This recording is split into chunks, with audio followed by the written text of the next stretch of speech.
And we are live. Welcome to Pistons Jack Fan Reacts. And we have an incredibly fun show and fun game to review today.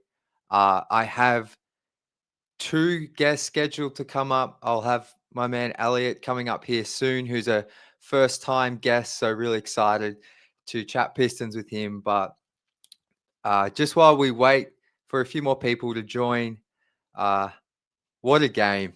What a game. The Pistons defeat the Knicks 120 to 111 at Madison Square Garden.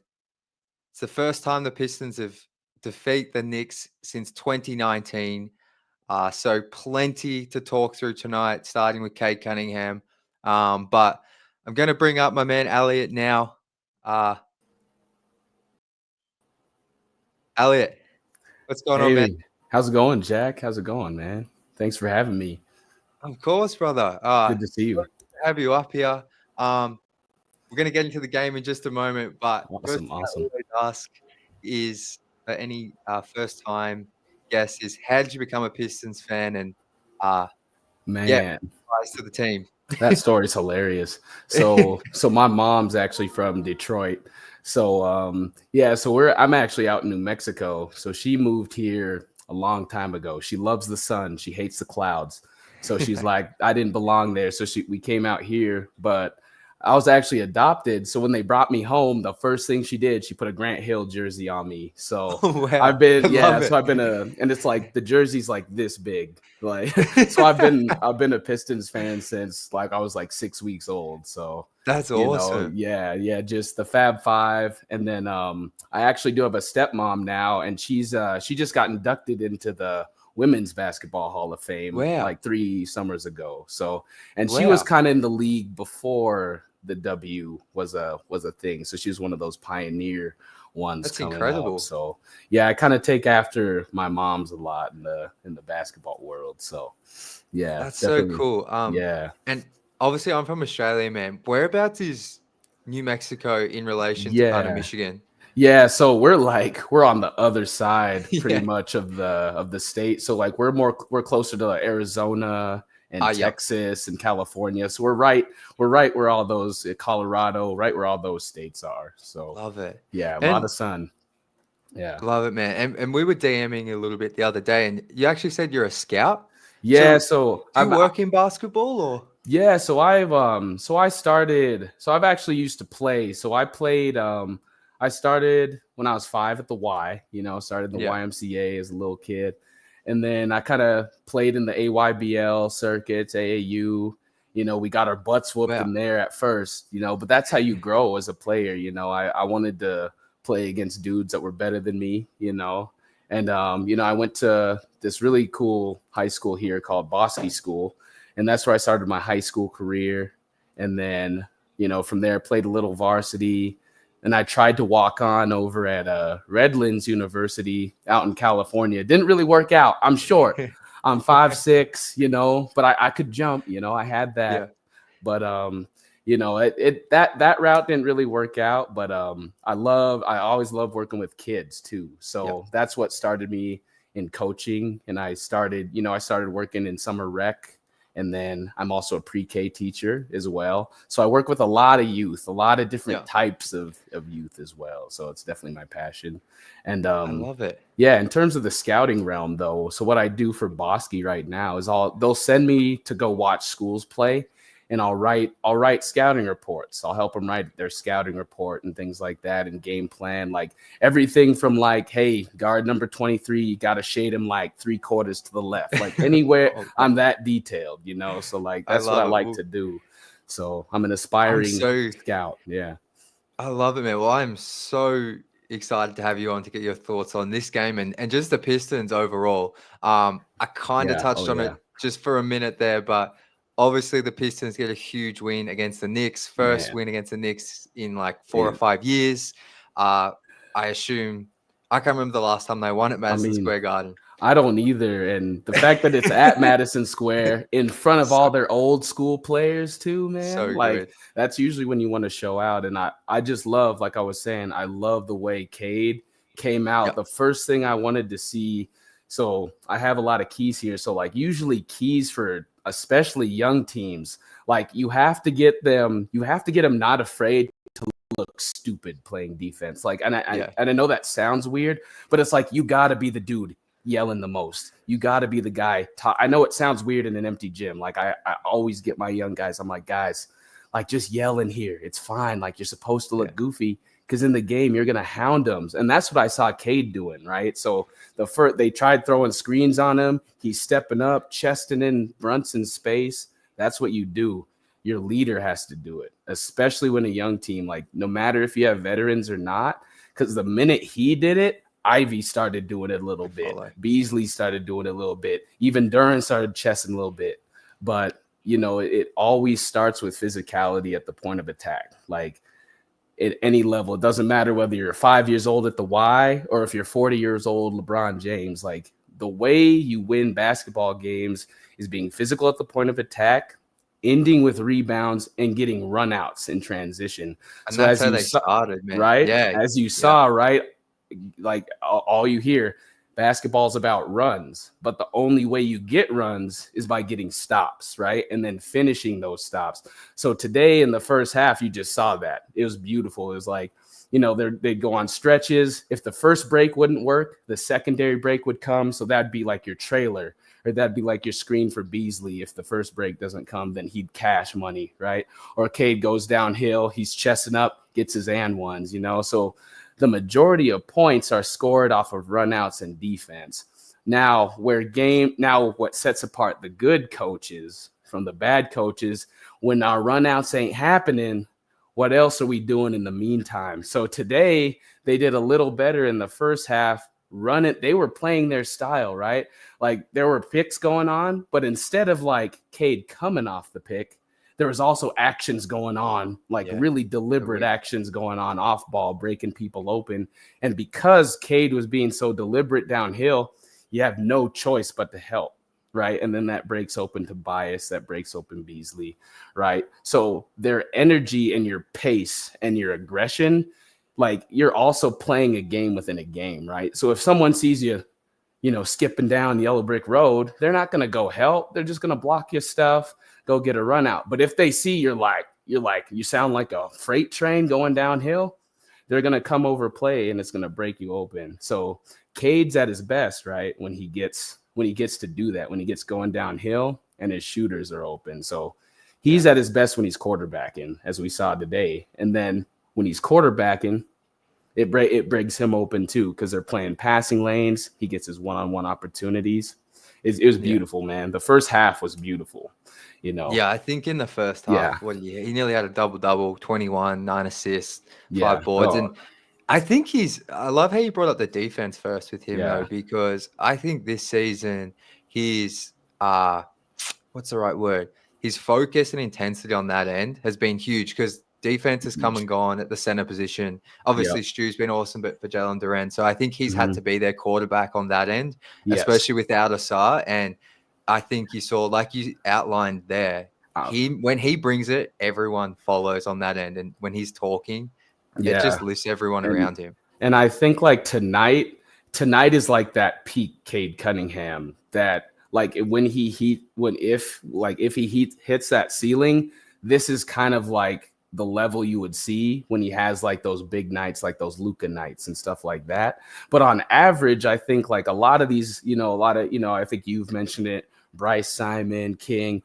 I think like too, we might actually be our best when he's probably our second best scorer. And then that way he can focus on being our second best lockdown guy, that two-way savant where he's reading, he's going at our pace, he's dishing people open. Like some of those passes today was, I know we turned that over on that, that backdoor Tobias cut, the one where he looked over at the wing and bounced past it. Like that was, that was it's that kind of stuff that Cade, that's when we're really going to hit our ceiling. We just need to find, if Ivy can hit like that, peak Levine, that's what our hope is, right? So, I love that Jaden got those 2 threes in the last quarter. Big shots, huge shots, because his third quarter was really rough, and he's honestly struggled a little bit since that game winner against Toronto. But just to see him make some plays in the fourth quarter. I Right. tweeted that out, and I was just happy for him because he needed that, and the team needs that from him.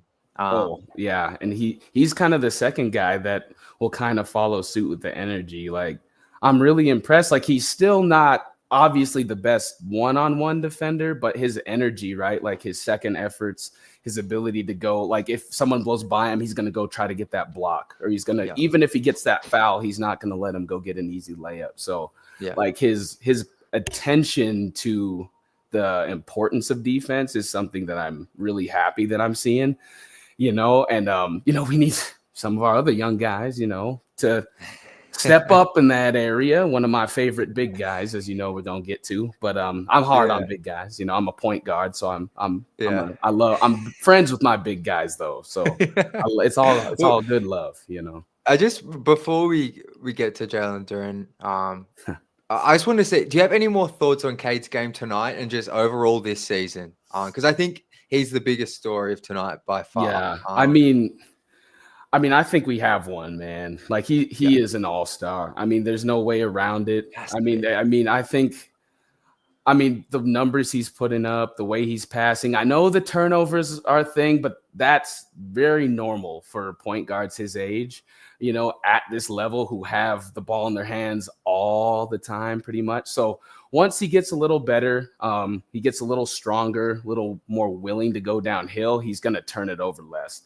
A lot of what he does is he dribbles a little too much. Yeah. And then he's not quick enough to dribble like that. And what a lot of people don't understand is, so I've been watching Cade since he was in 6th grade. So by the time he was 8th, 9th grade, he was actually a way more explosive athlete than he is now. And it's because he didn't have that shin issue that he used to have. So there used to be videos of him he was almost getting up, like not as athletic as Jalen Green, but he was exploding. I was like, this dude could, like, because he was throwing between the legs dunks in 8th grade and stuff. So his athleticism kind of changed, and his style kind of changed in a really impressive way from, I'd say, 7th, 8th to freshman year. He became way more of a cerebral creator, which was very impressive. He was a slasher kind of scorer before. So like just the ability to do that at that age, I was like right there. I was like, okay, this dude's a pro. And then like when you saw him at, Modern Day, and, it's like, okay, like you got something here for sure. And then he went to college, and, he didn't really need to go to college, but, it's good to go there. I'm a teacher, but hey, it's good. It's good to, that he got some experience there, but he's a special player, man. And I like that he wants to be here. Like, that's the biggest thing. He really does. We love to trick ourselves, and like, we're Pistons fans. I get it. Like, why would people want to come to Detroit? But it's like, if you're really a basketball junkie though, it's like, why wouldn't you want to put Detroit back on the map? And that's kind of his mindset, and that's why I think we got a special one, because he embraces adversity. He embraces like the hard road ahead. And that's literally what the Pistons are about, So it's like, he's blue collar like that. So we got, he really is. Man. Yeah, we got one like that. So he's definitely, I think, like, I mean, I'm going to, because we've got a few days off here, I'm going to really dive into this all-star conversation around him, because I just throw it out there because it's like, he's our guy. He's our franchise player. But I feel like he has to be, if they can keep up this play. Like, I mean, even if we weren't, it's like, just with him off the floor, the impact that has, it's like, dude, he's the engine. I mean, he is. It's very clear. The defense, man. Like, I think he stepped it up both ends. Like, but defensively this year has been like, that in itself is like, it's pushes a huge the conversation step up. And that's kind of what a lot of us were hoping to see. Like, like if we have him playing like that, Asar playing like that, like Duren stepping up, a Stu playing defense the way he does, Holland, if his shot comes around, which I think he's a junkie. It will, I think in some capacity it'll come around, in a respectable way. But his form I like his form a lot. Is this Ron? Ron Holland, Ron's too. But I think like with Cade's a real one. I think he's an all-star for sure. Yeah, Like yeah, he has to be, man. Like there's no he's way. been. Yeah. And like, the next guy I want to ask you about is just Malik Beasley. Like this guy, Oh yeah, he's man, I wrote about insane, him. Like dude. Far he's away. he's way too underappreciated. And I get it. Like he's played for 6 teams. He's a little rambunctious off the court, but it's like he's exactly the kind of vet you need. You know, he loves basketball. He's always smiling, and he's always chirping at the other team, and he's always saying something to our young guys. You know, he always has his arm around them, and like we said, he's the perfect style of player next to like a two-way savant like a Cade Cunningham. You need a lot. Yes, white guy next door. Definitely an offensive masterclass, man. It was 100%. beautiful.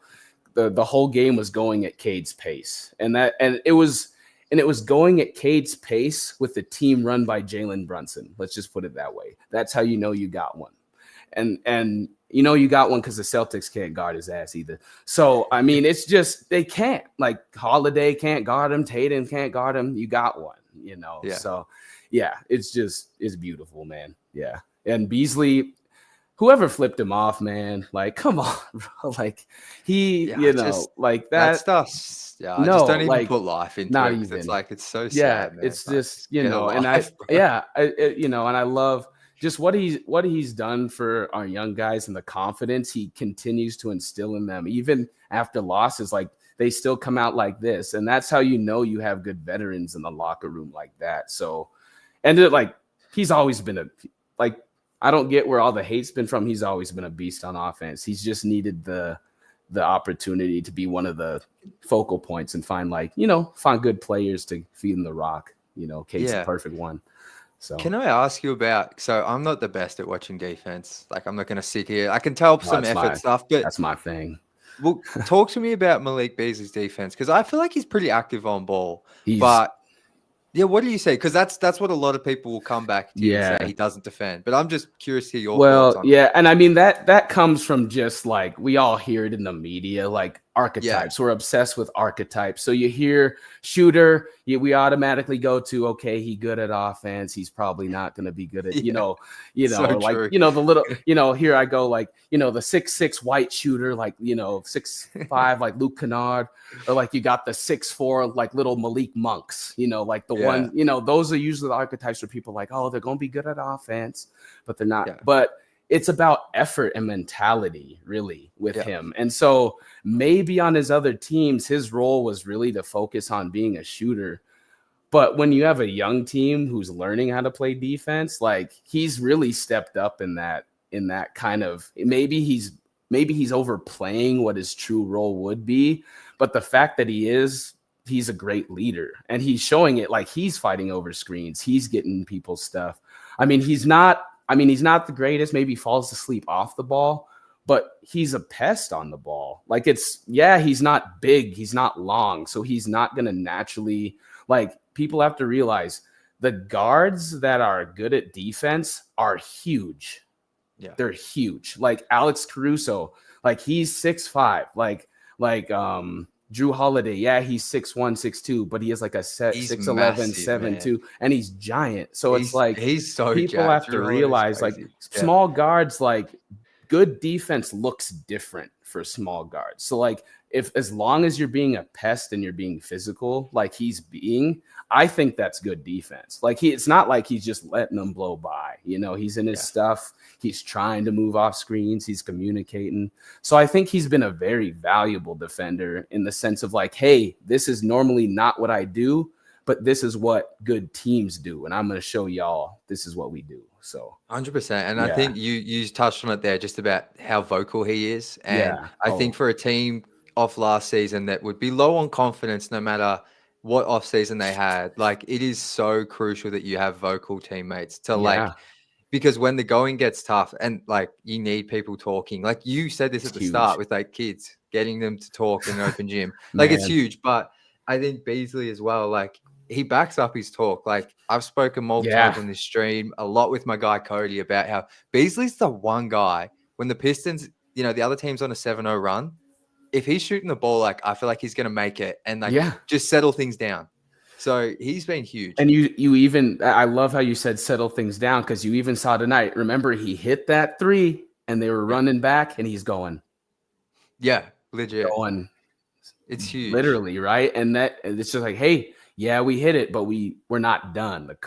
So, and I love that. That's why you have veterans. They've been in those situations before, So yeah. And that's kind of where he's going to help in that next layer of our winning. Is they have to learn how to balance at the end of games, how to stay on the attack, but while also maintaining the lead. So it's like it's a weird balance, because a lot of people want to hold the ball and then we turn it over. I've noticed, because we get into that when we're in the lead. They're like, okay, let's pass more, and then they overpass it, and it's like, no, you need to slow it down maybe, but look for the right shot every time, instead of forcing the issue like you were in the first half.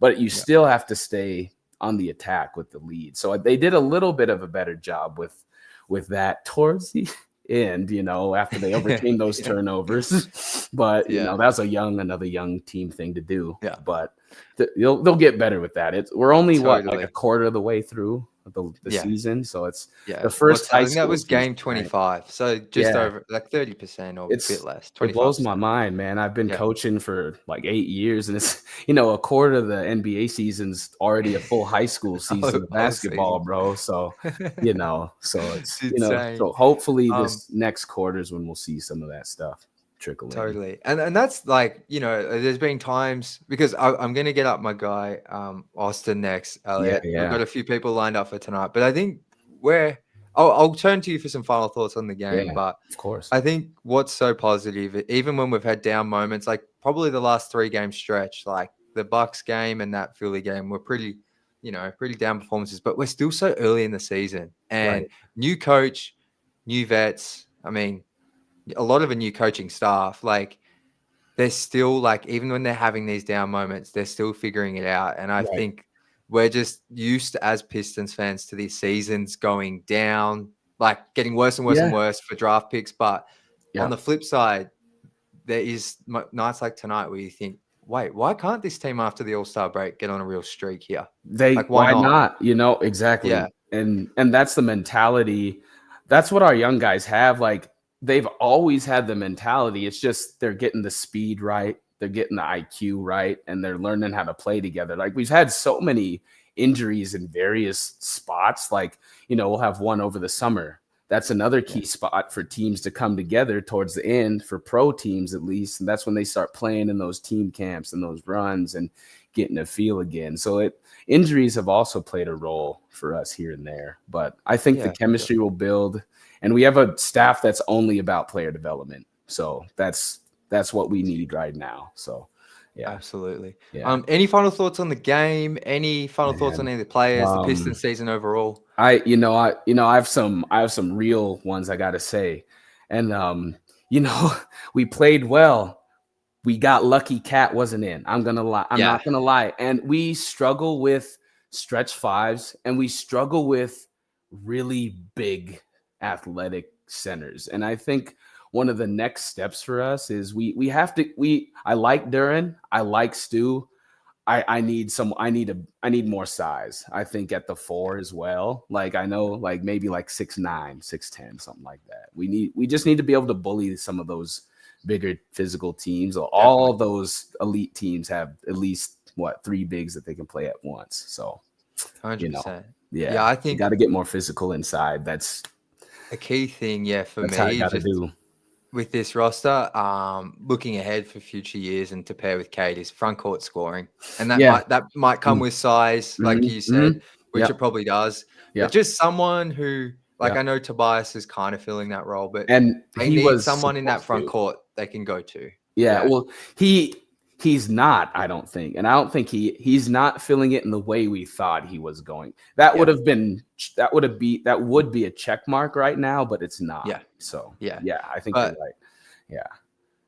Well, look, man, it's been an absolute pleasure. You are welcome after any game. I'm glad we've done this now. So please, I'll be hitting you up in DMs. You hit me up, and we'll get you on as many times as you like, because I've really enjoyed listening to you outline some key points. And Yeah, it's just great to connect with other Pistons fans, bro. Yeah, this is great, man. Thank you. Like all the way from, I appreciate all the coverage too, man. Like you're doing great work. Yeah.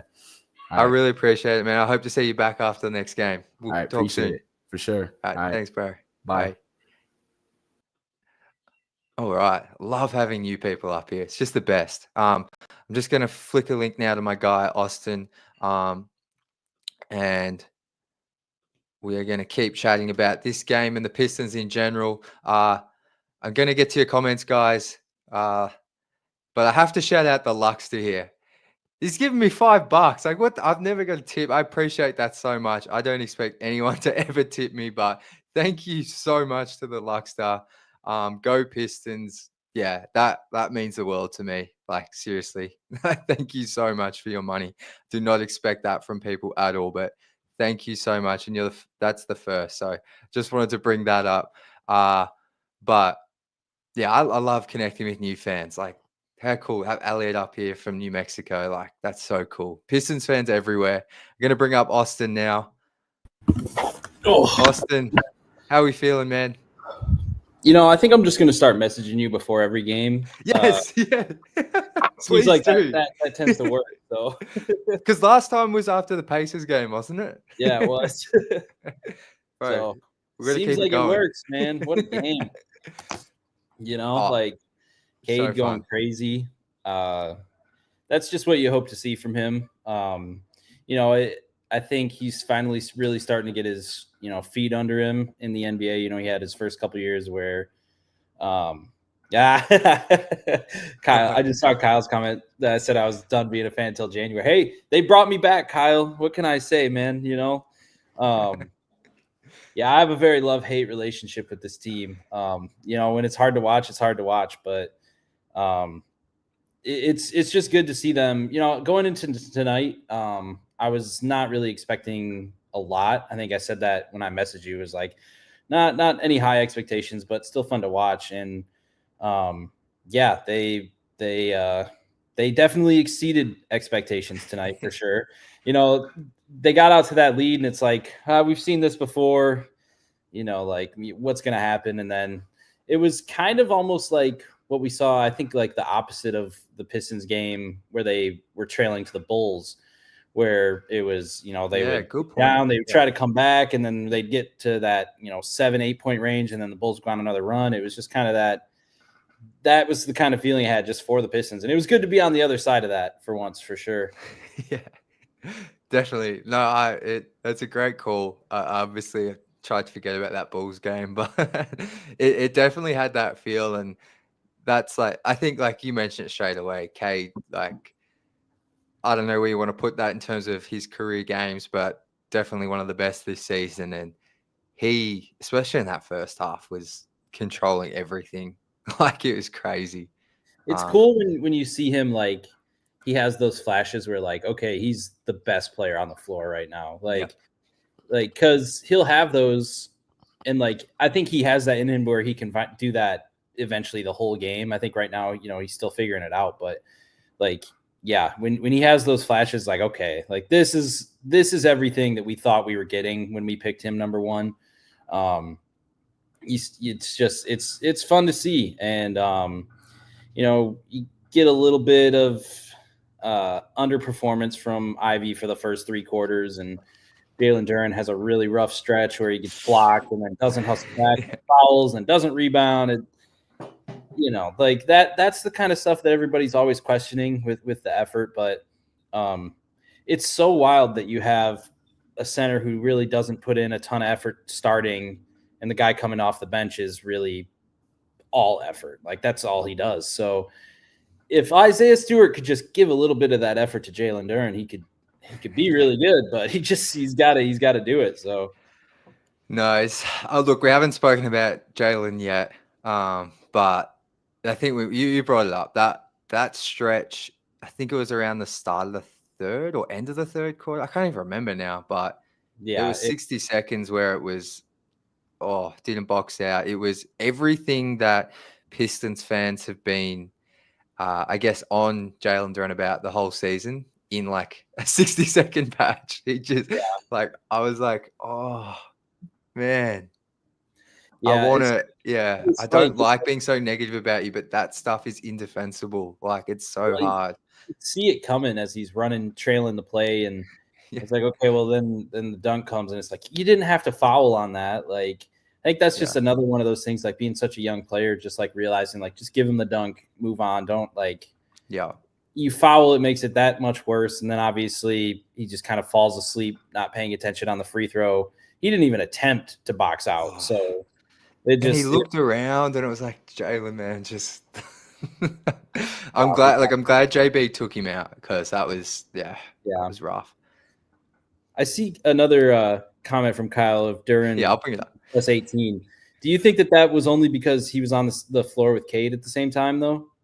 No, Like, well, he was the fourth quarter. Like Duran was fine, and that's why I haven't like spoken too much about JD because that stretch was really, really, really, really, really, really bad. Like for that minute, but I didn't think like I thought he was fine, and I thought there was no cap, so there's no stretch five. So I thought like he was.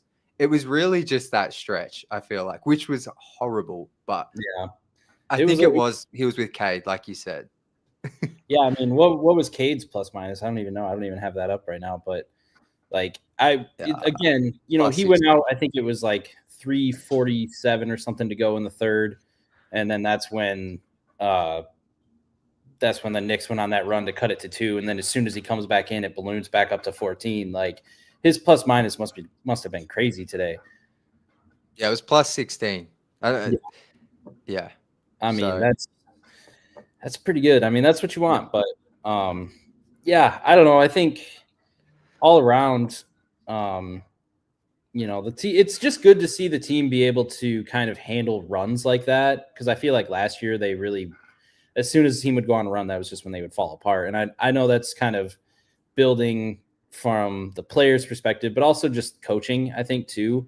I won't say JB has been completely perfect this entire year, but I do think you see that growth in the young players, especially of like, okay, you know, he knows how to handle those situations a little bit better than I think Monty did. So that's just another really good thing to see. So no, I agree. I think JB, like he's a developmental coach. I feel like getting you from, I mean, you know, rock bottom where the Pistons are to like playoffs, and I think he's doing a great job. Like most of these guys are improving. I think the thing with Jalen Duran is like, I think he had a lot of these same issues. It's just because the games mean a lot more now that we're much more aware of them. It's like, yeah, I'll shout out Cody for this because this was earlier in the season. I was talking about Fontecchio with this, and he's like, I think we're just seeing these guys under a different lens now.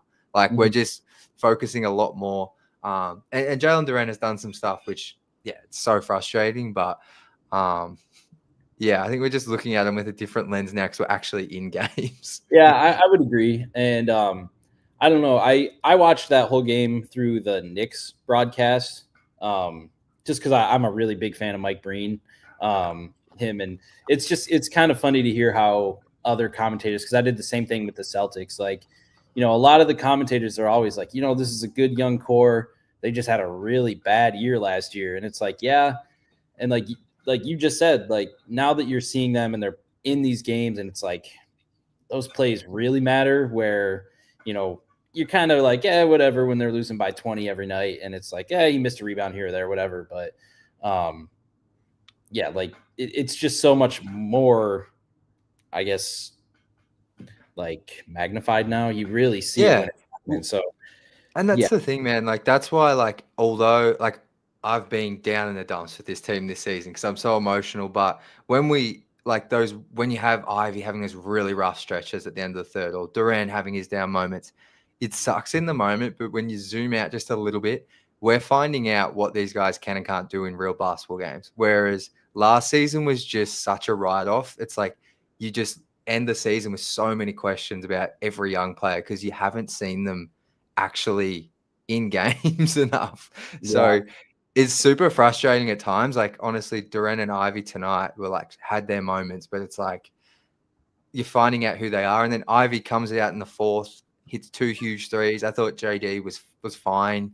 Yeah. You know, so I think those Ivy threes can't be understated, because I think it got at one point, like Cade came back in, got back to 14, and like felt like things were starting to calm down. Like I was like, all right, cool, we got this. And then I look and there's still 6 minutes on the clock. And I'm like, as I'm just watching the clock go, I'm like, man, like, can this game end already? Like, they kept those little runs. I was like, Jesus, let's just end this already, man. Like, I remember at one point, I was like to my girlfriend, I'm like, what? There's still 9 minutes left. I thought there was like 2 minutes. yeah, it seemed like it was taking forever. I don't know, but yeah, that was funny. But I think another cool thing from tonight, just to kind of look at how the team played. Obviously, Malik Beasley was insane, but I didn't seem like Tobias Harris or Tim Hardaway really made that big of an impact on the game. And the fact that they could still come away with a win like they did, I think that's kind of something cool to look at as well. Like, I don't have Tobias's, like, I haven't, I guess, looked. I'll grab them for you while you're talking there.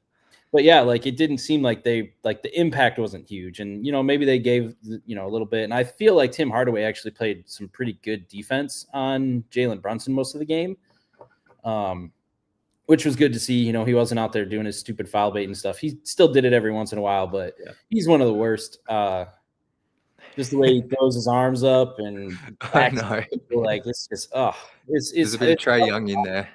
Yeah, it's tough to watch, and he did a pretty good job shutting him down. Especially after how he played against them their last game and kind of went off. So that was good to see too. Yeah, so to your point, like Tobias had 13 on 50% shooting, 9 boards. So I think Tobias just played a fine game, like solid. I think he scored like 7 or 9 of those in that first 6 minutes of the game. And then Tim Hardaway Jr., 11 points, knocked down a 3. 3-point shooting for him still just hasn't been there since he came back. But I think what you said was like he was okay defensively, and he still finished with double-digit scoring. So he was fine. Yeah. Man, yeah, that 11 points, that I would have not guessed that, honestly. That's one of those things that's just kind of good that, you can have 2 of those players that are in double-digit scoring. If Cade doing what he's doing, like Ivy finishing with 16, like balanced scoring is good, and that usually leads to good things. And Cade with 15 assists tonight, 14 against the Celtics the other night. He's so being able to just control the game that way is just crazy to me because, he's scoring. He had 21 in the first half and comes out and then just starts facilitating the ball. Like, he's just so good. And it's just exciting to have a player that you can finally be like, he's the one. He's the one. That's been said both times now. It's so true though. Like, I think even there's so many comments I can't even find it. But someone was just like, "Yes, I starred Cade tonight for my fantasy team," and it's like, how good is it to have that player on your team? I don't even play fantasy that much, but just like that player that like puts up crazy numbers and it actually leads to wins, or they play well in Boston. Like, we have not had that for so long. Yeah. And I think another thing that's just encouraging about it is like, yes, they didn't have Cap, but they're still pretty intact. I mean, you had, everybody except him. Like, I guess Mitchell Robinson, Cameron Payne, whatever. I wouldn't really consider those huge pieces. They're still playing, 4 of their starting 5. But man, like that going into this after they lost to the Bucks, I was so like, okay, they're about to just go. It's about to be bad from here. Like, and credit to them for not just laying down. Like they came out with a vengeance today. It kind of felt like the way they played the second half against the Celtics and how they started tonight. Like, again, that's just the energy you need all the time. The way they came out against the Celtics, just no energy. I think Mike Breen said today the last 3 games they played, they'd been down by 15 or more in the first quarter of each of those games. So it's like, man, like that's tough to overcome. So being able to get out to that 11 or 12 point lead, whatever it was, like that's huge. Totally. No, they like the fact they just kept piling on those leads, like is so encouraging. Trying to think where else we want to go for this game. I feel like I've got to rewatch it. I'm definitely rewatching this, but yeah, I've spoken so much about Cade, a little bit about Ivy, Beasley. Is there anyone else that stood out to you tonight? I don't know. I mean, I've like Cade and Beasley are the biggest ones. Ron Holland played a pretty solid game. He's really starting, he still has those rookie moments when he got that charge against Jalen Brunson, but he's making the right passes. I think he had one. It was late in the game. I think he snapped a pass to Beasley in the corner quick, and it was wide open. It's like, okay, that's the kind of stuff you like to see. Like he didn't mess around with it. Like he's really starting to figure it out. I won't say like totally figuring it out, but for where he's at in his development, like I like it. And it'll be interesting to see when Asar comes back and is playing kind of those minutes, what his role will be. But I think right now, just the exposure that he's getting is pretty solid. Yeah, I love that you bring up that pass. He just moved it on straight away to Beasley. And then there was one in the first half where in transition, in the pass, he's just put his head down and recklessly drove to the rim, but he passed it off to Tim Hardaway Jr., of all people, who had a dunk. So just the little things with him. It's so, like you said, it's good that he's getting these minutes. And because imagine Ron Holland on last year's Pistons team. He would have gotten more minutes, but out of control. And I don't necessarily think that's a good environment for his development. Yeah. I guess I have a question for you. Like, how do you see Jalen Duren reacting to getting taken out of the games when he has these down moments? Like today, I kind of noticed it a little bit. I wasn't really looking that hard, but I'm just wondering, like, again, we sit here and talk about it every time. Like he seems like the kind of player that needs the confidence to go out there and play.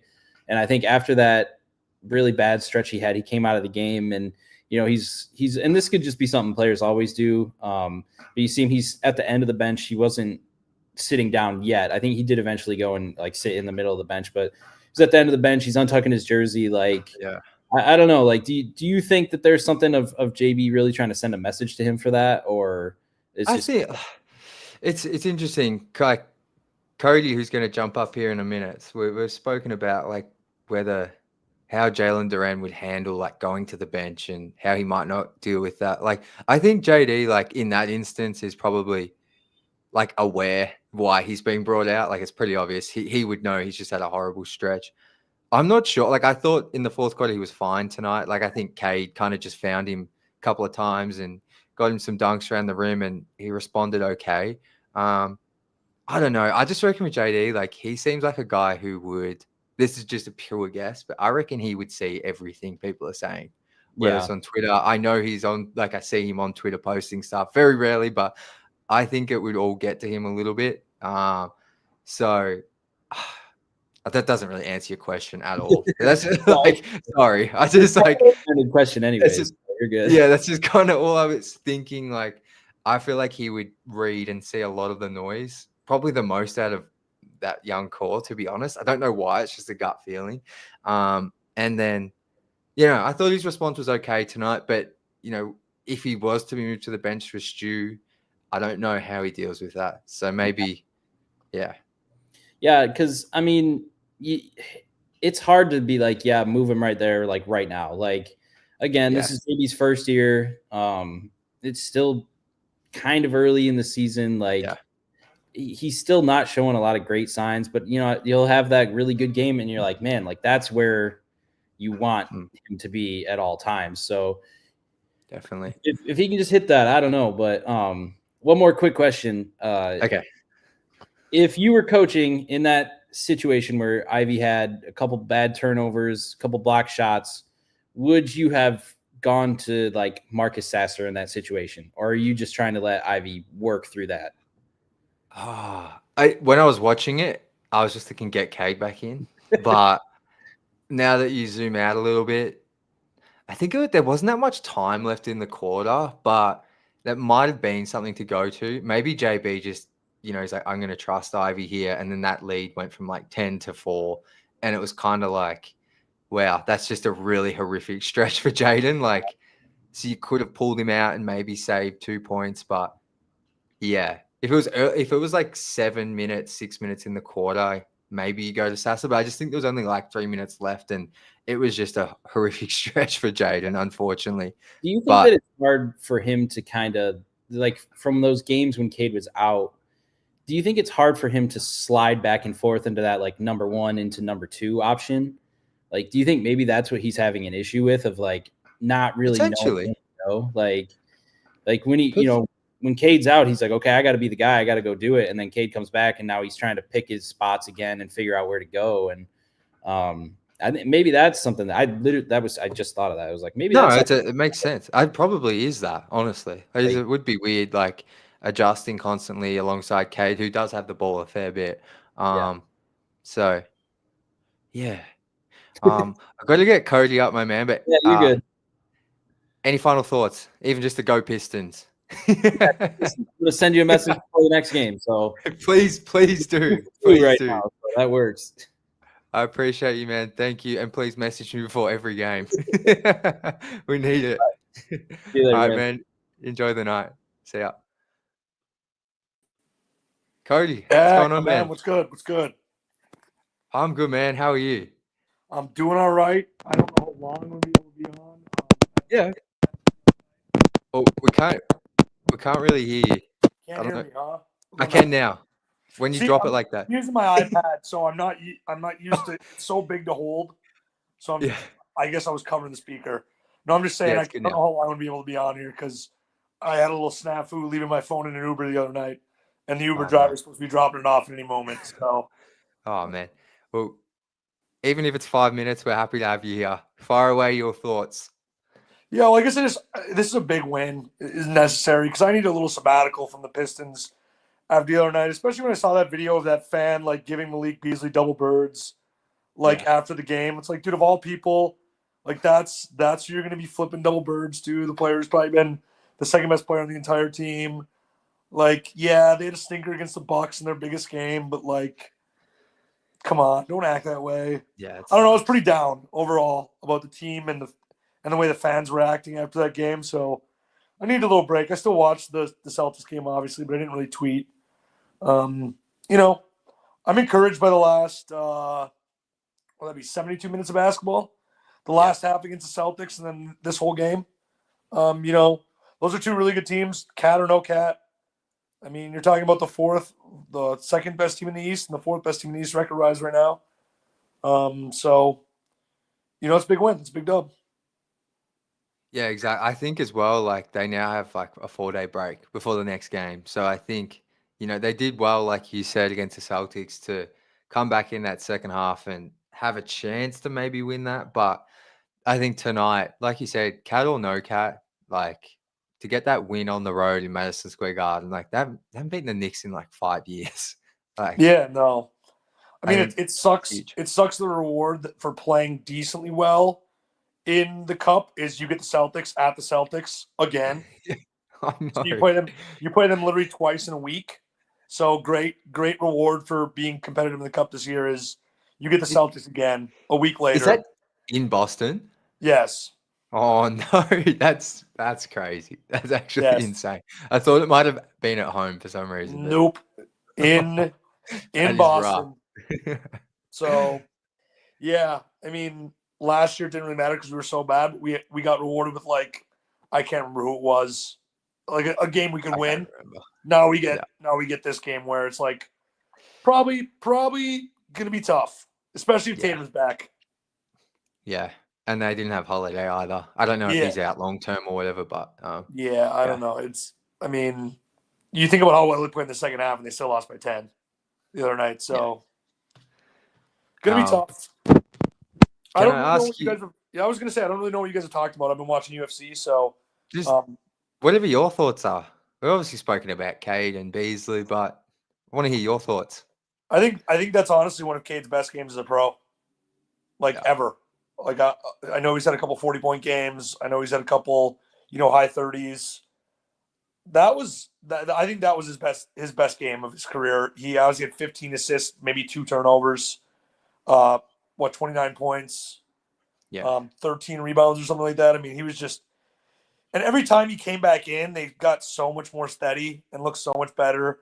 I mean, it continues to show you why you need another point guard on this roster because Jaden Ivey had that horrific stretch at the end of the third. I'm sure you guys talked about that. That was brutal. Yeah. So I think,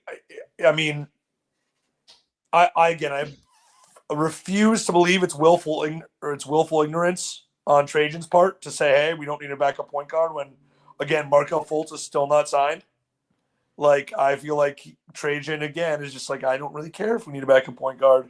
I want a draft pick, Yeah. you know? And I know that frustrates Pistons fans a lot because this team is more competitive. But, you know, like, Cade was amazing. Obviously, Malik was really good. I thought those were far and away the two best players. Didn't get much from the front court tonight. Would have expected more. Would have thought you'd get a lot more with Cat out. They didn't rebound overall well. Like they did out rebound the Knicks pretty heavily. But I didn't think you got enough out of Durant and Stu, especially defensively. A lot of drives to the hoop, late help, that kind of stuff. But I think overall it was a really good team win, and taking like 9 punches from the Knicks and responding over and over. That's what good teams do on a night in and night out basis. Obviously, the Pistons are not I don't think a good team, and I don't think they're going to be able to do that. We've seen it. They haven't been able to do that. They've had big leads in a lot of games. They've blown it. But I think that's a good thing because, like, you go back to the last one against the Pacers. The Pacers really never punched back. Yeah. Like, that was just the Pacers were the punching bag that night. Whereas this Knicks team punched back, it felt like 1,000 times, and they were able to keep control and weather the storm. And I think that was a huge thing for them overall, confidence-wise, knowing that they can do it against a good team, especially on the road. Like, it's one thing to do it when your fans can keep you in the game, but when their fans start getting loud and reacting and trying to push their team back into it, and you settle those runs down, and I thought JB was really good about calling timeouts today. He gave just enough leash. I would have liked to see him maybe use one in that third quarter when stuff started getting out of hand, but then you know like you're losing one that you could have in the fourth, and if it does get, it was just a weird stretch there where it kind of all felt like it happened really fast. So yeah, I love what you said earlier about how when Cade checked in, it was just immediately like things settled down, but like there was just like a calm with him tonight. The turnovers, you're right. I think he had 3 to 15 assists. Insane. Obviously when Cade's on the floor, this team's better, but I think there's a real sense tonight when he was on the court against the Knicks, who are a pretty like good team, even without Cat. Like, it was just like, all right, they're back in this. They're going to keep the Knicks can punch, but Cade's going to figure it out. And he didn't actually even score that much in the second half. Like, I think you only had 8 points, I think, right? Yeah, and I think half of them came from the free throw line. Like, he obviously still attacking to get to the free throw line, but I thought he just picked them apart. Like, he found Jalen Durant a couple of times in the fourth for just easy dunks. And even when he didn't score, he had a couple times where he got it to the basket, and then Durant got an easy putback off of it. Yeah. So, like, he drew multiple defenders to him, and even though he couldn't finish, he gave JD an opportunity to get an easy putback dunk. So you look at those things, and those things are key. And I honestly thought he got a decent whistle tonight.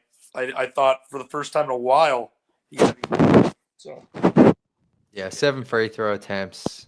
I mean, Jalen Brunson had the most with 9, but that's how he plays. He's a flopper, so yeah, he's really frustrating. And he's whiny too, just a crybaby.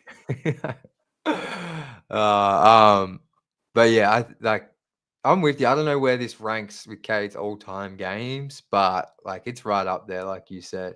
Especially, I think I rated so high too because they needed a win. Yeah, like this December stretch is not getting any easier, especially when you get the added game. Like, oh yeah, congrats on taking second in your group in the NBA Cup. Now you get the defending NBA champions who are 19-4. So congratulations on what you get for being very competitive. And it's on the road. Exactly. When God, it's the worst possible. It's a word. I literally don't care if the Celtics aren't number 1 in the East. They will be at the end of the season. Yeah. Especially no Tatum right now. They're still 19-4, 19-5. I know they lost to Memphis today at Memphis by 6, but like it's not a reward for the Pistons. If they lost this game, you look at that and you're like, okay, well, at least they have the Jazz coming up in the next 3 games because the Jazz are mega tanking right now and don't want to win at all. But like this is a big win because now, like after that Celtics game, I looked ahead a little bit. I think they have the Heat, then the Jazz, then Phoenix, and then LA. And Phoenix is playing terrible basketball. LA is playing terrible basketball. The Wizards just broke their the Jazz are free falling. They're taking. Wait, did the Wizards win? Don't tell me the Wizards won. The Wizards won. Ah, damn. They did. Jokic had 56 and they still won. Oh my, they beat the Nuggets. Jokic had like 56, 20, and like 12. He had a 56-point triple-double. That is the most bizarre game, and they lost. They lost by 11. They didn't even see they lost by 11. And Jokic did 56 points. What? What am I listening to? Yeah, you were right though with who the Pistons have coming up. Yeah. So it's like you look at those games, it's like the Heat are playing good basketball, but you've already played them really tough twice. I don't think you're gonna have an issue playing them tough again. So the Jazz, you should win that game. You have Phoenix at home, the Lakers on the road. I mean, you could win. You could win at least 2 or 3 of the next 5. You could. And like you said, that's why tonight's so big, because we probably looked at this game as a loss. Like a few days ago. So you get this, but now it's like, this is where, so when we came on the Pacers stream, I was like, okay, this is now the time. This means something. But I'm not going to say it now, because then they came out and got killed by Philly in a pretty demoralizing way. So now they've got this win that you probably didn't expect. Yes. But now let's see them you actually have to beat Utah, like no questions, and beat Miami. Get those 2. Yeah, get those. To. I mean, Miami's going to be a tough game, but it's at home. Yeah. So you can win that. And the Jazz, I don't care where that game takes place. You can play that game on Mars. You need to win that game. Yeah. And obviously the Celtics probably lost, being real. Yeah. We probably are. And I'm going to listen to Scalabrine just whisper sweet nothings about Cade Cunningham the whole game, and that's gonna be my my good vibes from the game, because Scalabrine loves Cade. Yeah. I got watched the last broadcast with him. He was just all about Cade. Wasn't he? I was watching the Pistons broadcast, but wasn't Scalabrine getting on like the other young guys or the Pistons in general? Yeah, I mean he talked a little smack about Jalen Duren. Yeah. Like he's like he in fact, I think he made a comment, or maybe it was somewhere else where I saw it, but he made a comment like, if I had that kid's body, I would have been an all-star. But I was blessed with this plotting white guy frame. He's like, if I had Jalen Duren's frame, I would have been an all-star. This kid's wasting it. That's just, yeah. I don't know. We've spoken a little bit about Jalen Duren. I don't know. That's I'm over it. I'm done. I'm really done with him. I am. I'm over him. I want him gone. Yeah.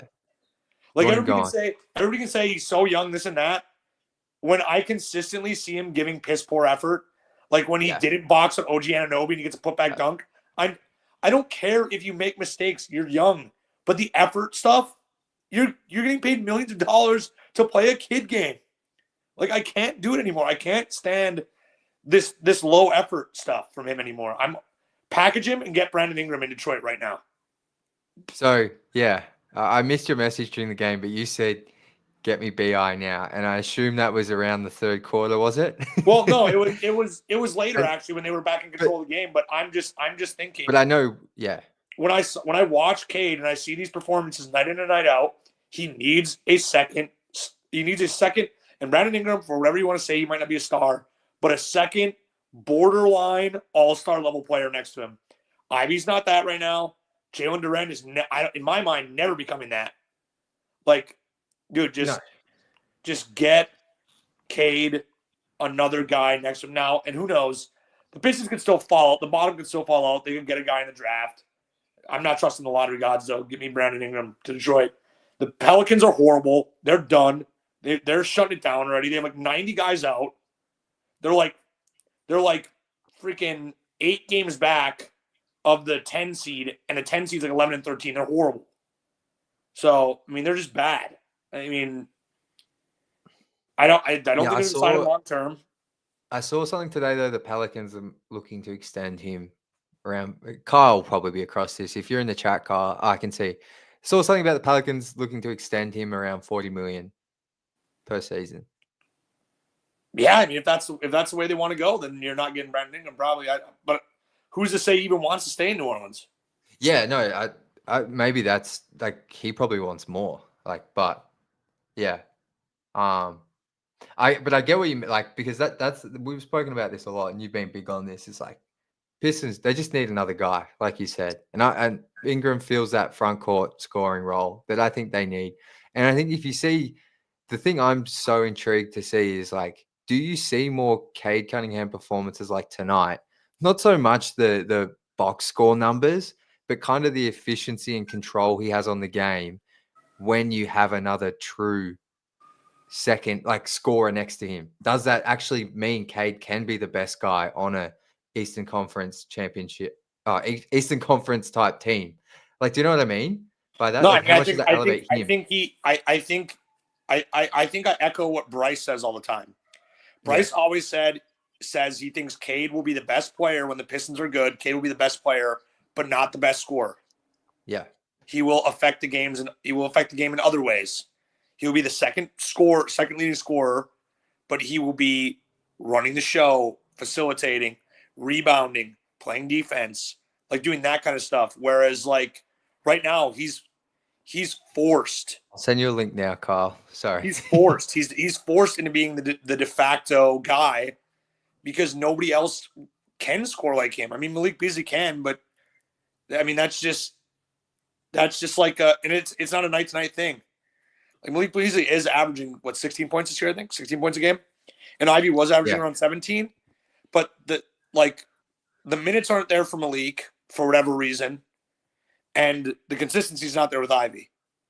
So I still think he's a guy. I mean, if this is not the year, I think your hands on the mic. Sorry, bro. This iPad's so big. I have tiny hands. There we go. That's good. Not. I don't have like quarterback. Oh, you've just covered it again. No, come on. The It's speaker's too big. I have no way to hold this thing. No, you're good. Shoot.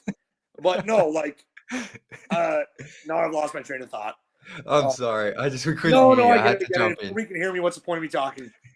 But, yeah, you just need, like, if this isn't the year to do it, when is it? Because you have to start making hard decisions on the roster soon. Like, Cade's extension kicks in next year. So he's making a ton more money.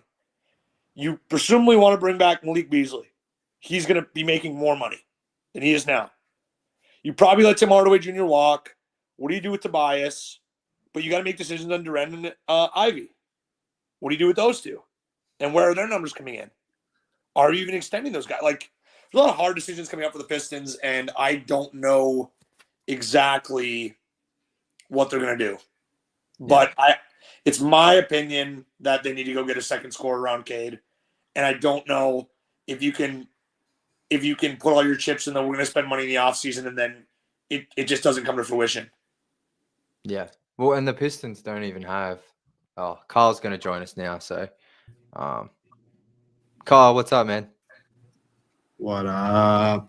The Pistons don't even have like that much caps. I think they got like 20 million this summer, maybe 30 max, but it's like 24. the eighth most. 24. Yeah, but you can open up more. Totally. Yeah. I was just bringing that up. Tell me how. You get rid of Come on, Tobias. Cody. You get rid of Tobias. Just create money. You get rid of Tobias. Like the U.S. government. Just You get print rid of money. Tobias. I hear you. You dump Tobias' $26 million contract. Get it out of there. Who are you going to dump it to? For what? You going to give up assets to get off of it? No, you don't have to give up assets. You'll find a team. You'll find a team who wants a Tobias type. You'll find a team desperate enough. There's all sorts of teams out there. I mean, everyone ripped them for paying him $25 million a year. Yeah, but there'll be some team who say, "Oh, and we need a little more front court pop." Give us to Tobias Harris. He's an expiring deal next year. Who cares? There'll be some team dumb enough to do it. So, Kyle, Okay. you said send me a link and I'll jump on. Did you have a thought? Is there something we Yeah. said? For sure. Yeah. Go What ahead. were we talking about? We were talking about Brandon Ingram. Brandon Ingram. So Brandon Ingram just got hurt. So he might be cheap now, but they like help him off the court. So my question to you, Cody, is what are you giving up to get him? My thought is it'd be like the Levine situation. Like they're gonna want to get off him, but now I guess there are reports now they want to extend him. Well, no. The reports were with his new agency said you either need to extend me or trade me. So he's not going to end the season on the Pelicans. Like that's like a pretty much a guarantee at this point. So because he just switched agencies to Rock Nation, I think, or Jay-Z's or Clutch. Well, either way, those guys are going to get people where they want to go. Right, one of those. Sorry, guys, it's late and I don't remember that. But no, I guess I'm just hoping that the Pelicans are just like, hey, we don't want to resign him, we can't, and we want to get rid of him. Well, yeah, I'm saying even if they just dump him, you gotta make up $30 some million. Tobias Harris, come on down, baby. You're gonna trade Tobias Harris to the Pelicans, who are only trading Brandon Ingram because they have too many wings and forwards as it is. No, but it's an expiring. They're gonna have to go into a rebuild anyway. They're terrible. Tobias isn't expiring. Brandon Ingram is. Next year he's off the books. They'd have him for one more year in a year where they're trying to be bad anyway. Right. I'm saying why would the Pelicans trade for Tobias this trade deadline? You obviously are not just gonna Tobias is how you make the money. You're not just gonna trade Tobias. You're gonna have to give up other pieces. You can't you're trading them Jalen Duren as well. Jalen Duren's going that way, and you're giving up a first round pick. So you're gonna give up 2029. Correct. Unprotected, probably. Unprotected. If the Pistons are still terrible in 2029, damn the franchise to hell. You're gonna trade Tobias Harris, Jalen Duren. Yep. And a first round pick for Brandon Ingram. Yep. The Pelicans are dumping. I don't think the Pelicans do that. I mean, it's possible. I think Pelicans rather have THJ and Beasley and Duren, and I think that gets you maybe you're just short on that. The problem is they're not going to take Tobias Harris or Brandon Ingram because the whole point is they're already spending too much money, and they have 3 or 4 forwards that they want to play that Ingram's just eating up time for. No, and that's if you have to give up THJ and Malik Beasley to get Brandon Ingram, I think you still do it. I think that's the way to go. So you would rather have Brandon Ingram and have to re-sign him to – let me do my chicken scratch math real quick. What is it? The answer is yes, Kyle. I don't care what the money says. Yes, the answer is yes. You don't even know what the other option I was going to give you, though. Oh, okay, here we go. Give me the other option. Brandon Ingram is going to demand at least starting $51 million next year. Pistons. I love that Jack's in the middle too. He's not getting $51 million, no matter where he goes. Yes, he is. Who's paying? He's not going to stay. He's not going to stay in Detroit for anything less than $51 million. Otherwise, he'd be staying in New Orleans. Well, only if New Orleans was willing to resign him. My point is, his max is $51 million. I understand that, but the Pelicans aren't going to let him go for nothing. And if the Pistons do it, I would hope Trajan is smart enough to do a sign and trade, where the extension's locked in when the trade is executed. That isn't possible, I think, right now, cap wise. This is why we need you. Then you can't do the trade. You can't do the trade. You can't take that chance. Can't do it. That makes the matching even more impossible because if they extend and trade him, it limits what he can sign for, and it only counts like the salary going out as half of what, like they can only take back half, right? So like there's no way to make that math work with where the Pelicans are. So it would be we're trading you now, and Pistons are going to have to sign him in the offseason with his bird rights. Oh, no, you can't do it. You can't take the risk. No, you can't do it. Okay. Because my other thing was going to say, would you rather have Brandon Ingram at $50 million a year, or would you rather just go get Zach LaVine? It's the same number of years for less money. Yeah. Next to Cade a lot better than B.I. does because he's not a ISO difficult ball shooter, positionally you lose the Ivy thing, but I don't know what you think, Jack. Would you rather have if the money's all the same? I think Brandon Ingram or LaVine. That's so interesting. LaVine's shooting and shot making, like just from outside, like from 3-point line, is obviously so much better than Ingram's. Ingram's shooting the ball much better this year. He's having a better year this year. That's true. You still have a lot of years of track record to look at. They both got like the injury kind of tag. I don't know how injured they've been the past 3 years, but they both come with that. It's so close. Ingram, like, just in terms of like size and length and all that kind of thing, probably is where I'm leaning, but it's Because once you do this, once you trade for Zach LaVine, Ivy's now taking a back seat, and you're limiting his growth.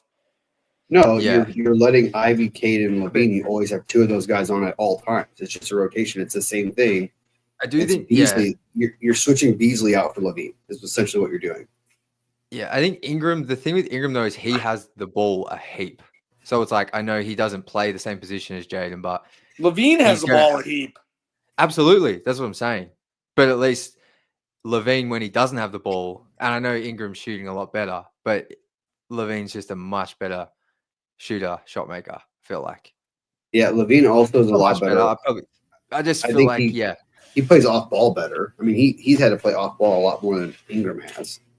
Yeah, and it's like maybe I could be wrong, but I think my thing is because even if the money is the same, which I think you'd have to get Brandon Ingram's going to make more money than LaVine's. I'm just telling you that's what it is. Like I know you're saying who's going to pay him. Someone's going to pay him. Who though? I do agree. Like it's if he's in Detroit, he's signing at max. Is what would be my gut feel. I don't know. Was that Cody or Kyle who said that? I'm not sure, but whoever said that, I agree with that. I feel like. Yeah, that's what Kyle said. I just don't see anybody giving Brandon Ingram the max. All right. Well, I'll pull it up now. We'll go see who's got cap room this summer. Yeah, so Pistons they don't even need to have cap while room. you're doing that, Kyle. Pistons next. They swap LaVine with Tim Hardaway Jr. How does that look long term? That's a freaking awful defensive. You're worried defense. Worse than it is now. That starting lineup defensively is rotten. You don't okay. I mean, we saw this team not too bad defensively though. I agree. It's definitely you're not going to be a top defense. Remember, right now, and I think they just went up. They're still top half of the NBA defensively. So, LaVine, and that's go look at Chicago's defensive rating this year. You're not going to like what you see. Yeah, but that's not all on LaVine. I'm not saying Zach LaVine's a good defender. I'm just saying like he's a big part of it. Brandon Ingram is not a good defender either. So what are we talking about? He's a fine defender. You would not get any drop off from Tobias to Brandon Ingram. None. Zero drop off. Yeah. No, I feel like this has turned into like I think I still lean towards Ingram, but it's like it's close. Yeah, I mean, listen, I'm not here saying Ingram is a terrible player. That's not my point. I guess my thought, part of the question is too, you probably can get Zach LaVine for free in the sense of like you're just sending salary out, and we have like between THJ and again the hard part with this, and to your point that why I wanted to jump on is for these guys, they're making 36-40 million a year. You've got to. Pistons only have 10.2 million in cap room right now. So we're talking 25 to 30 million in cap room you have to send out to make that work. And so at least THJ has to be involved or Tobias. There's no way they're trading Tobias for one of those guys. It doesn't make any sense.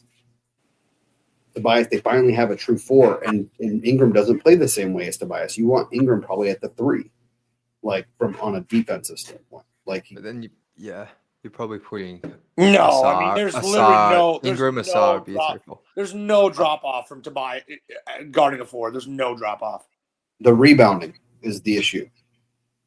Tobias is a much better rebounder, and is a more physical defender than Brandon Ingram is. But, I mean, you'd have to have your centers rebounding better for sure. There's a drop off. I'm saying just defensively. Defensive rebounding, yes. Other parts of defense, no. There's no drop off.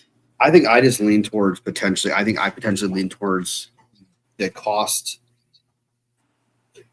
analysis of having to give draft picks and capital to go get Brandon Ingram and then pay him potentially a max salary because that's what he's looking for to re-sign. And there are at least 2 teams next summer. The Nets and the Wizards can both pay him a max salary if they wanted to. And if they did that, they would be the dumbest franchises of all time. And so would the Pistons for trading away assets and not being able to keep him. No, Your point was who's going to pay them, and I'm saying there's two teams that could pay him. If he was, I don't think he's going to get a max. But if he's in the fourth, I think he fits better with where the Pistons are going than he does with where the Nets are, who by all indication are trying to dump everything they have. They're literally trying to trade everything. And the Wizards, who are just as bad as the Pistons were last year, and don't have a Cade Cunningham. Right, and so if they can pay a Brandon Ingram and get rid of Kuzma, and basically have a guy who's actually a legit number one scorer, why wouldn't they do that? And if Ingram can get his money, what does he care? Where are they getting rid of Kuzma? Is he out of his deal next? His deal isn't that bad. His deal is super easily tradable. But again, these are all hypotheticals. I think I was just more curious. I think for me, the cost conversation, I think Levine's going to be on a cheaper contract than Ingram. I think he's a good fit next to Cade. Even with Ivy around, I don't think you can still play them and stagger them in such a way that's helpful. And so if that means I don't have to give up a first round pick and I still want that scoring pop, I think Levine is just as reliable for that and actually is a better fit offensively next to Cade than Ingram is. I agree with that. And that's where I'm torn, even though I still lean a bit towards Ingram. But it's next to Cade, I think Levine is a better fit. Yeah. And I think that gives you a chance to, It's interesting. I do have one more person who might be joining us. So I don't know where Cody's gone. Maybe his Uber's come to drop off his phone. But did you have any thoughts on the game, Kyle? I only got to watch the second half, but I'm glad they got the win. I've been saying you take them and you enjoy as you can. The fact that there was no cat, it's hard to feel super good about the it doesn't mean anything. I don't think this game means anything in terms of this is a game. If they're missing their second best player, you probably should win the game. Even there's a clear talent gap, so it's good that they got the win, but it doesn't tell me necessarily anything. I didn't take a walk away feeling this makes me feel better about this team. It's just nice that they won. That's kind of where I'm at with it.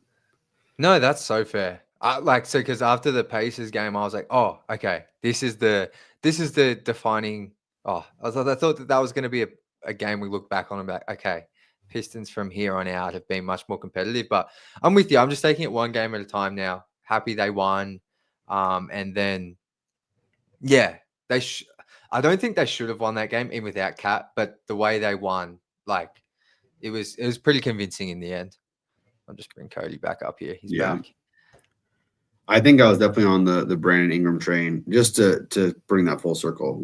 This summer, I was all about that. I think where they're at now, it would be harder to do. And I don't think, as much as I don't think the Pelicans have any interest in Duren. Unless they're total resetting and they're also trading Zion, he doesn't connect to Zion either.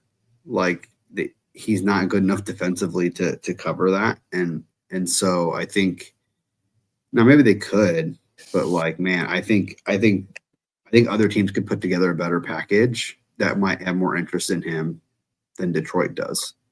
Yeah.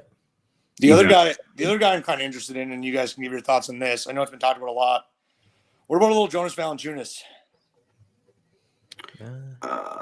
I think they would have paid him this summer if they wanted him. Yeah, but maybe they were trying to see what they had with the Ren first. But again, what are you just eating the contract? What are you giving up to get him a couple seconds? That's what I'm saying. I don't think the asking price would be very high for him. He only signed for 3 for 30 something, didn't he? From memory. Yeah, it wasn't a lot. I wouldn't mind it. I wouldn't mind it. Yeah, he was an awesome target for me. I'm not sure how he's looked with the Wizards this season, but in the past, that's just because I haven't watched the Wizards. But in the past, he's always been a guy that can give you 16 to 20 if he gets the minutes, and you can just dump the ball to him, and he definitely gives you some of that front court scoring. And he's just huge on defense, which size has been an issue for this team. Yeah, that was just a thought as well of like, how could you? Because maybe it just can't be one of these big guys. Maybe it can't be one of the big gets. But how could you improve this roster at the deadline with more of like a move on the margin? You know? Yeah. And we talked about that a little bit the last stream that I was on. And we'll probably hit this again in a couple days when the deadline or when people start getting traded again after December 15th, when the contracts come due that they can start trading guys again. You're going to see a little bit of movement there. So we could probably look at that. But there's not a lot. No, there's not a lot of options. That's why I think everybody's fixated on Brandon Ingram, because it's like the one guy that you could reasonably come up with a way to get. I just don't think there's a lot of other guys. I mean, you look at the Nets, they're talking about moving Cam Johnson. They reportedly want 3 first-round picks. I mean, you're not going to get someone like that. I mean, I still think Dennis Schroeder is an interesting option as well. And I don't know what he would take to get. But I think he's another interesting guy. But yeah, there's not going to be too many guys that are going to be huge floor or ceiling raisers out there and available. No, I will. Look, guys, I think I've got someone else to join. Sorry, fine. but this has been fun. But any final thoughts? Final thoughts before I let you guys go. Enjoy the rest of your night. I'll let Kyle On the go game. first. No, I just wanted to come and yell at Cody a little bit about Brandon Ingram, how I don't think it's possible. That's all. Yeah, that's fine. You know more about the cap than I do. That's for damn sure. I mean, there's no doubt in my mind that you would have much further grasp than I do. So I guess my final thoughts is, now that Kyle came on, we're not getting Brandon Ingram. We're gonna be rooting for Ace Bailey, Cooper Flagg, Igor. That's what we going. Let's not start looking at the draft just yet. I think we're not going to have our pick. No, I don't buy it. I'm not going that far. Hey, all we need to get Wes in here just for the old time's sake. But yeah, other than that, we can tee that up. I'll have to get Wes on soon. But thank you so much for joining, guys. Appreciate you guys as always. Always up here. Always making yourself free. So thank you so much. All right. See you later, Jeff. All right. Catch you guys. All right, bye. All right. Now, someone DM'd me, just another Ross DM'd me asking if they can join. Let me know. I've DM'd you. If you want to join, let me know, because otherwise I'm going to wrap the stream up in a minute. But I will, happy to go for as long as you like if you're still keen to join and still watching. But while I wait for a response briefly, I love this from L Blouses. Great game. You should feel better about where this team is at, but not by much. We need to stop overreacting to every win and loss. Yeah, I think that's fair. I think, even talking about myself here, I think for the first 15 games, I was very much so living, maybe even the first 20 games, because we're at game 25. I was very much living by every win and loss.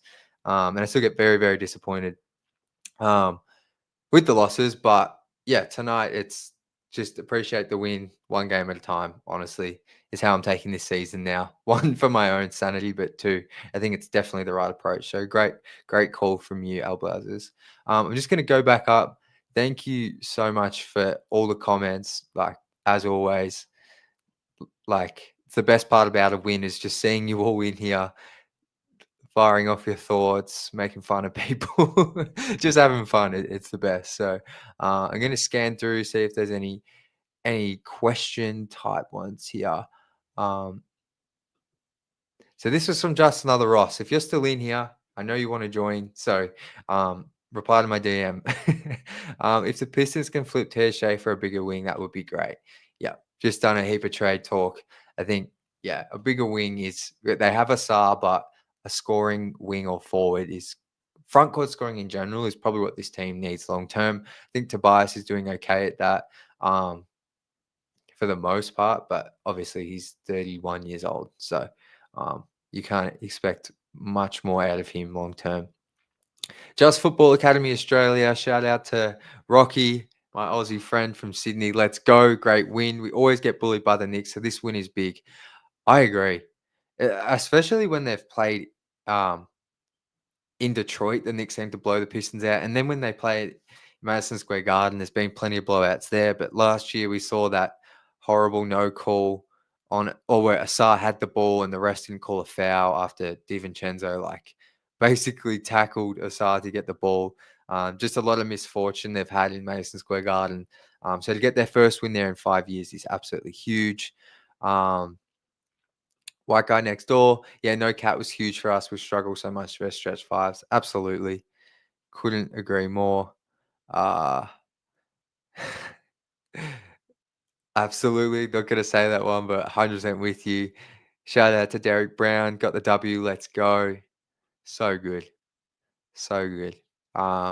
Such a fun game. I know we kind of got sidetracked a little bit with some trade talk there, as we normally do on these streams towards the end, but that was such a fun game. I can't wait to go back and watch that one tonight. Brian, that W is revenge for the game last year. Yep. As I just said, 100% that they got screwed last time they played in Madison Square Garden. And yeah, they didn't allow the refs to even become a part of the game tonight and be able to alter the outcome. Pistons next. Cade put the fear of God in that ref. I'm not sure what this is about, but if you're still here, let me know in the comments. Thank you, Sean. Blitz the like button. Let's keep the post-game train rolling. Yeah, if you could, guys, if you haven't subscribed, I'd really appreciate it if you could. Like, comment, all that stuff really helps. But if you just want to watch, of course, that's more than fine. Appreciate you just being in here. Kyle paid Beasley $40 million a year. Love it. The Luckstar Cade now owns the Madison Square Garden.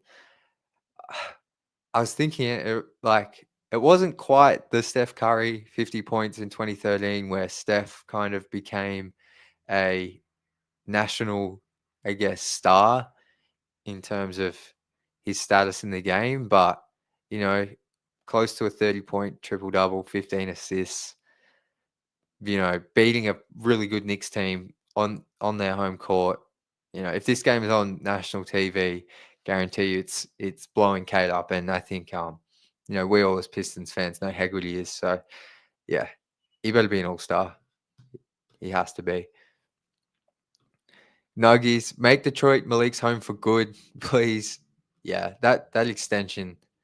I think Kyle's pointed it out on these streams before, and he's probably been in the comments here somewhere saying it as well. But yeah, the Pistons can't extend him until the offseason due to the 1-year deal he signed. But yeah, they have to re-sign him. Like we spoke about it at length when we opened the show with Elliot, just about the communication aspect that Bees brings, like how vocal he is, how much he supports these young guys, and then obviously his game. I don't need to go into that. His shot making and just energy has been huge for this team. Got plenty of comments here. Some Jalen Duren stuff. Derek Brown. Let's all tip Jack. Oh, man. Thank you. I agree, the Luxa. Elliot was awesome. Definitely want to get him on a lot more. It's awesome to have him. I'm awesome to have Austin, Cody, and Carl as well. But it's especially cool when I get a first timer up here. So if you haven't been up here before, please don't be shy. You can come up and we can talk about anything Pistons related for sure.